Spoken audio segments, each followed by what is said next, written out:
the highest-grossing faith-based hit after The Passion of the Christ finds new streaming home. The market for faith-based films and shows is expanding massively, with The Chosen delivering huge numbers in theaters and at home, and Mel Gibson finally putting together his long-awaited follow-up to The Passion of the Christ. Released in 2004, it remains the highest-grossing faith-based film of all time, with a global box office take of more than $600 million. The second highest-grossing faith-based film, however, was released only a decade later. Heaven is for Real.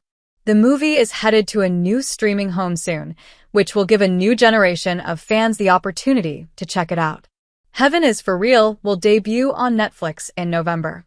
Co-written and directed by Randall Wallace, who remains best known for his Oscar-nominated screenplay for Braveheart, Heaven is for Real features Greg Kinnear and Yellowstone star Reilly, along with Thomas Haden Church and Margo Martindale. It made more than $100 million at the worldwide box office against a reported budget of $12 million, making it a massive hit. But this is sort of the norm for the faith-based genre, which consistently produces movies on restrained budgets and invariably finds its target audience. Thanks to modern marketing techniques, movies produced by indie outfits such as Angel Studios have successfully delivered results. Last year, the animated film The King of Kings became a sleeper hit, grossing over $75 million worldwide. And a year before that, the film Jesus Revolution broke through the clutter and grossed more than $50 million domestically against a reported budget of $15 million. It was distributed by Lionsgate, the studio that will also release Gibson's The Resurrection of the Christ in 2 installments next year. Reilly would go on to star in Yellowstone.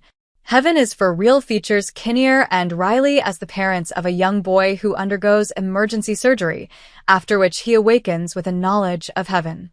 The movie received mixed reviews upon release and has settled at a 52% score on the aggregator website Rotten Tomatoes, where the critics' consensus reads, Heaven is for Real boasts a well-written screenplay and a talented cast, but overextends itself with heavy-handed sequences depicting concepts it could have trusted the audience to take on faith. Kinnear was coming off of his acclaimed role in the Oscar-winning Little Miss Sunshine, but Reilly was still a few years away from hitting the stratospheric fame that came along with Yellowstone.